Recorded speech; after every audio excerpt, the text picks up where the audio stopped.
Olá pessoal, sejam todos bem-vindos à aula 1 de raciocínio lógico. E nessa aula 1, nós vamos aprender o conceito de raciocínio formal, em seguida vamos aprender o conceito de sentenças e, por fim, vamos aprender o que são sentenças abertas.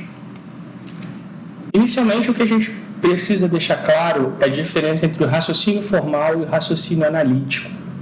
Nós, seres humanos, desde pequenos, somos treinados a pensar de uma forma analítica, né? Onde nós analisamos a situação e tomamos alguma decisão em relação aos fatos que nos são apresentados. Isso é totalmente contrário ao que as ciências exatas e as ciências filosóficas que mexem com a questão do raciocínio gostariam, né? Nós gostaríamos que nós tivéssemos um pensamento formal e que, baseado nesse pensamento formal, nós pudéssemos tirar informações e concluir sentenças a partir daquilo que a gente conhece e toma como verdadeiro. Então, há uma diferença muito grande entre o raciocínio analítico, que é o que a gente aprende, e o raciocínio formal.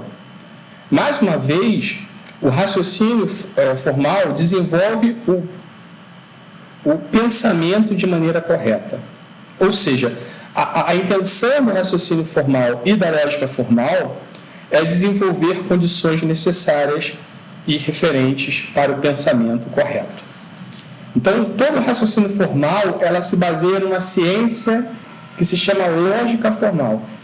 E é justamente o que a gente vai aprender aqui nas nossas aulas, né? Então, baseando-se na lógica formal, nós podemos tirar, a partir das seguintes afirmações, por exemplo, eu tenho duas afirmações, em que a primeira afirmação é que cães são quadrúpedes. E a segunda afirmação é que todos os quadrúpedes podem voar.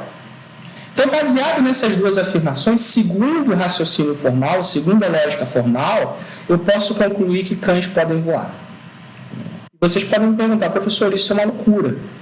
Entretanto, baseado no raciocínio formal, baseando-se em duas afirmações que eu tomei como verdadeiras, eu posso chegar a uma conclusão, e essa conclusão também será verdadeira. Lembrando, o raciocínio formal não está preocupado com o raciocínio analítico. Se a gente for usar as regras do raciocínio analítico, baseando-se na observação, eu posso concluir que cães não podem voar. Entretanto, esse tipo de raciocínio, baseado nas nossas experiências, é imperfeito.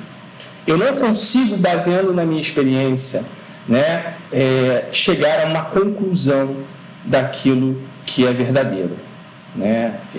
Nesse caso você consegue, mas em muitas situações a gente precisa utilizar o que a gente chama de metodologia científica ou raciocínio formal para tentar chegar a uma conclusão válida.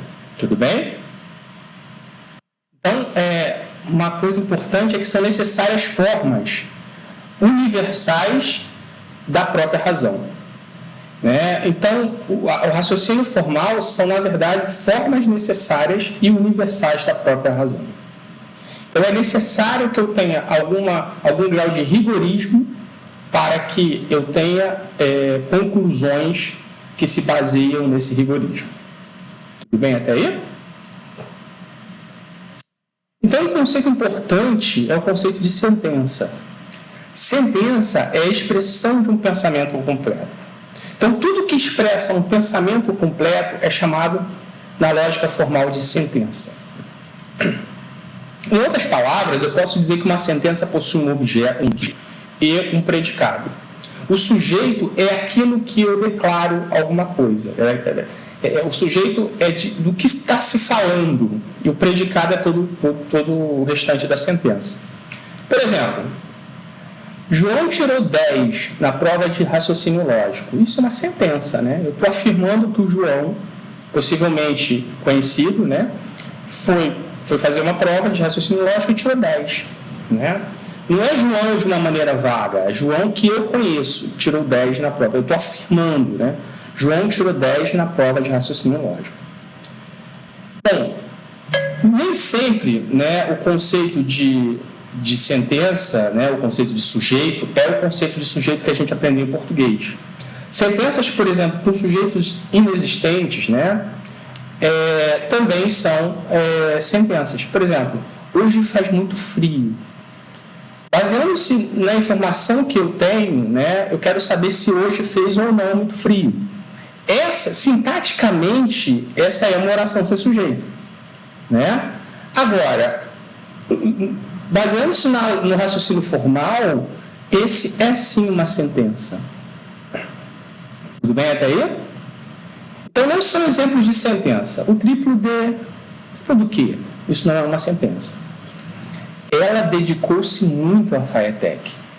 Isso também não é um exemplo de sentença.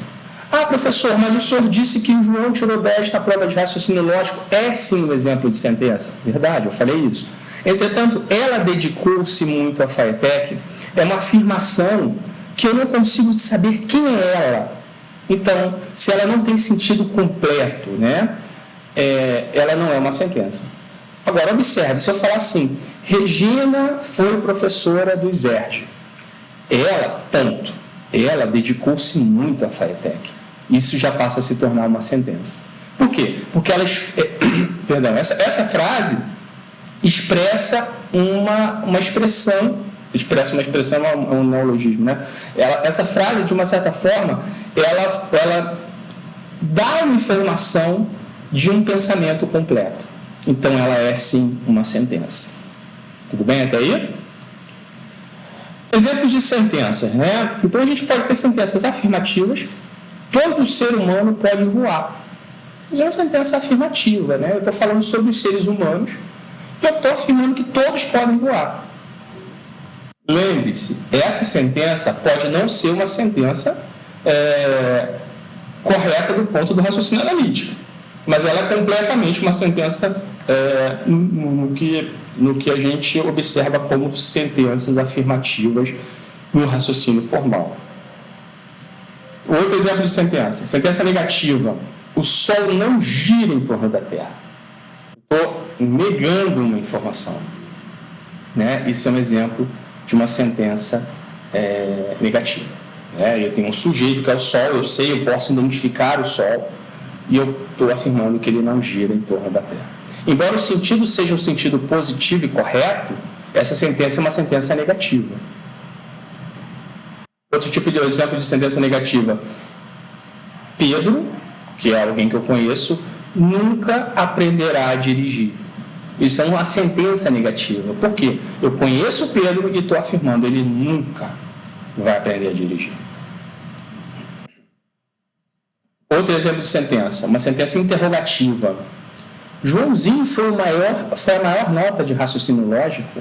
Isso é um exemplo de sentença interrogativa, né? Eu estou questionando alguma coisa e eu estou questionando alguma coisa sobre o Joãozinho, que é possivelmente alguém que eu conheço. Sentenças exclamativas, né? Exemplos de sentenças exclamativas. O Parque do Flamengo é o parque mais lindo do Brasil.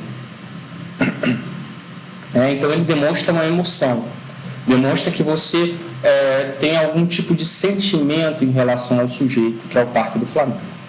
Tudo bem até aí? E, por fim, sentenças imperativas. Sente-se, a aula já está em andamento. Essa é uma sentença imperativa, porque eu estou dando uma ordem e, em seguida, eu estou falando que a aula já está em andamento. Tudo bem até aí, pessoal? Bom, então, importante para a gente aqui, a gente vai falar muito, que é chamada lógica bivalente. Toda a sentença, ela deve atribuir com clareza e com assertividade, né, com certeza, atribuir o valor verdadeiro ou falso às mesmas. Né? Então, repetindo, toda sentença deve ser alvo do escrutínio, né, de dois valores, ou verdadeiro ou falso. Então, é a chamada lógica bivalente. Né? Ou você é verdadeiro, ou uma sentença dada é verdadeira, ou uma sentença dada é falsa. Ou é 0, ou é 1, dependendo do 0 ou do 1 que você adote para verdadeiro. Independente do valor, né? 0 ou 1 que você adote para verdadeiro. Bom, então a gente, para finalizar a aula de hoje, a gente vai falar sobre as sentenças abertas, né? Então, a lógica bivalente, ela atribui o valor verdadeiro ou falso às sentenças, né? Toda sentença, ela é passível de possuir valor verdadeiro ou falso, mas as sentenças abertas não. Nesse caso, as sentenças abertas, elas não possuem a função, né, não possuem a característica de participar da lógica bivalente.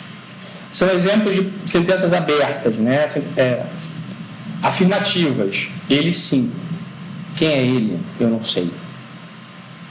Negativas. Ele não.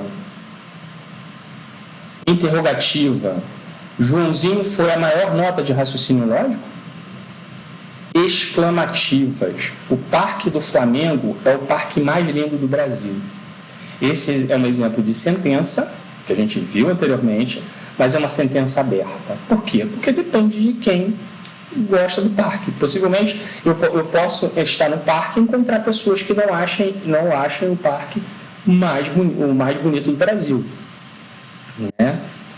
E na questão das sentenças abertas interrogativas, eu estou perguntando e eu não tenho certeza sobre o que eu estou afirmando. Então, a lógica, o raciocínio lógico, ele não gosta de sentenças que a gente não pode afirmar com clareza o valor verdadeiro ou falso delas. Tá? Então, ele classifica como uma sentença aberta. Nos dois primeiros exemplos, ele sim, ele não, você não sabe quem é ele. Né? Deixando claro, não há contexto. Então, nesse caso, como eu não sei quem é ele, são sentenças abertas, uma afirmativa e a outra negativa. Tudo bem até aí? E, por fim, para finalizar, no caso das sentenças imperativas, sente-se, a aula já está em andamento. Eu não consigo atribuir um valor verdadeiro ou falso, embora a gente saiba ou não se a aula está em andamento, mas a questão do sente-se, a gente não consegue atribuir um valor lógico para essa sentença imperativa. Uma observação importante para terminar a aula de hoje é que sentenças sentenças interrogativas e imperativas são sempre sentenças abertas. A gente vai ver na aula que vem. E já as sentenças exclamativas vai depender do contexto que a gente está trabalhando. Tá? Então, na próxima aula, a gente vai aprender o que são sentenças fechadas ou proposições e vamos trabalhar o conceito dessas sentenças fechadas exclamativas. Bom, obrigado pela atenção. Qualquer dúvida, enviem um e-mail institucional para o professor e a gente se encontra na próxima aula. Fiquem bem.